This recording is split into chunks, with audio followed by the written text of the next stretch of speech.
Welcome to prime pages. నేను మీ చంద్రశేఖర్ కండవల్లి. తెలుగు చిత్రం మా ఇలవేల్పులో ప్రముఖ నటి కేఆర్ విజయ కాళీ పాత్రతో పాటు శ్రీ తిరుపతి వెంకటేశ్వర స్వామి రూపాన్ని, శంకరుని రూపాన్ని కూడా ధరించారు. ఇవి తమిళ చిత్రంలో లేవు. తెలుగు చిత్ర దర్శకులైన శ్రీజీవీఆర్ శేషగిరిరావు గారు ఈ రెండు రూపాలు కూడా ధరిస్తే బాగుంటుందని చెప్పిన వాటిని చిత్రంలో వచ్చే సీన్స్ రాశారు. చిత్రంలో వచ్చే ఒక పాటలో రెండు రూపాలు కనిపిస్తాయి.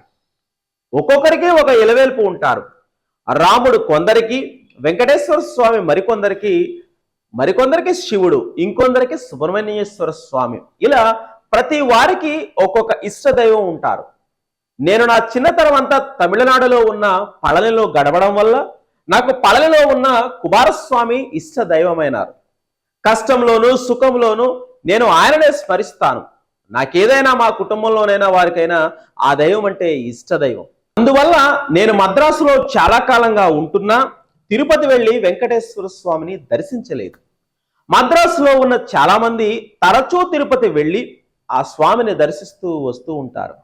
తమిళ చిత్రం రాము విడుదలైన సందర్భంలో నేను వెంకటేశ్వర స్వామిని దర్శించడానికి కుటుంబంతో సహా తిరుపతి వెళ్ళాను. అదే మొదటిసారి నేను తిరుపతి వెళ్ళడం. ఉదయమే స్నానం చేసి క్యూలో నుంచుని స్వామి దర్శనం చేసుకున్నాం. క్యూలో చాలాసేపు నుంచోవడం వల్ల శక్తి తగ్గిపోయి నీరసించినట్లయ్యాను. అదొక బరుపురాని అనుభవం. తిరుపతి దేవుని విగ్రహాన్ని ఎలా ఉంటుందన్న విషయం నాకు కొత్త కాదు. వెంకటేశ్వర స్వామి పటం మా ఇంట్లో ఉంటుంది. ఆ నిలువెత్తు విగ్రహం చూసి నేను తన్మయత్తురాలనైపోయాను. ఆ తరువాత మేము ఆ మధ్య కొత్తగా ఇల్లు కట్టించినప్పుడు శ్రీ వెంకటేశ్వర స్వామి పెద్ద పటాన్ని చేయించి మా పూజా మందిరంలో పెట్టాము. వెంకటేశ్వర స్వామి మహత్యం నేను చాలా మంది ద్వారా విన్నాను. ఆయన విగ్రహ రూపాన్ని ప్రతిఫలింప చేయడానికి కూడా నాకు భయం వేసింది. కానీ ఆయనను మనస్సులో ధ్యానించుకొని ఆ రూపధారణకు సిద్ధపడ్డాను. చిత్రంలో వెంకటరమణ మూర్తి, శంకరుల రూపాన్ని కొద్దిసేపు కనిపిస్తాయి. అయినా దానికి ముందు జరిగే తతంగమంతా చాలా పెద్దది. నగలు తయారు చేయడం, ధరించడం మొదలైనవన్నీ తొందరగా జరిగే విషయాలు కావు. వెంకటేశ్వర రూపం, శంకర రూపం రెండు ఒకే రోజు షూటింగ్ జరిగాయి. ఉదయం వెంకటేశ్వర స్వామి రూపంలో షూటింగ్, మధ్యాహ్నం శివుని రూపంలో షూటింగ్ జరిగాయి. ఆ రోజు ఉదయం నేను వెంకటేశ్వర స్వామినికి, శివునికి పూజలు చేసి చాలా నిష్టగా సెట్టుకు వెళ్ళాను.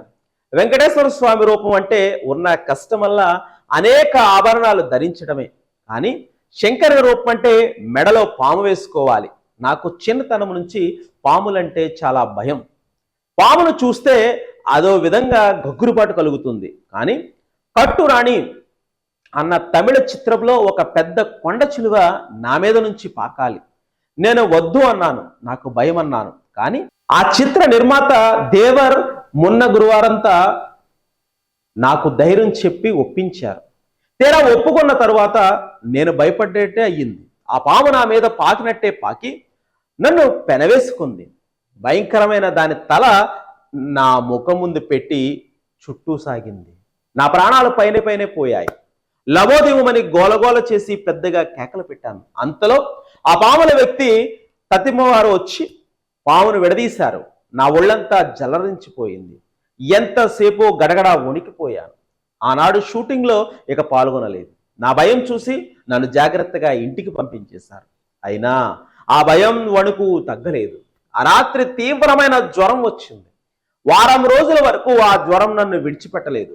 ఇప్పటికీ ఆ సంఘటన గుర్తొస్తే చాలు నేను మళ్ళీ భయకంపితురాలనైపోతాను. అయితే శివుడి పాత్ర ధరించాల్సి వచ్చినప్పుడు మెడలో పాము వేసుకోవాలి తీరాలి. మరొకటి అయితే నచ్చ చెప్పి మానిపించవచ్చు. కానీ ఇదెలా మానిపించగలం, వద్దనగలం? చిత్రంలో వివిధ రకాల పాత్రలు ధరించి పేరు పొందాలని ఆశించానే గాని, దైవాంశ గల పాత్రను ధరించాలని గాని ఎన్నడూ అనుకోలేదు, ఆశించనూ లేదు. ఈ చిత్రాలలో ఈ మహత్కర భాగ్యం లభించింది. ఈ పాత్రల ధారణ, ఈ అనుభవాలు వేరు. ఇవి ఎన్నటికీ మరుపురానివి, మహోన్నతమైనవి.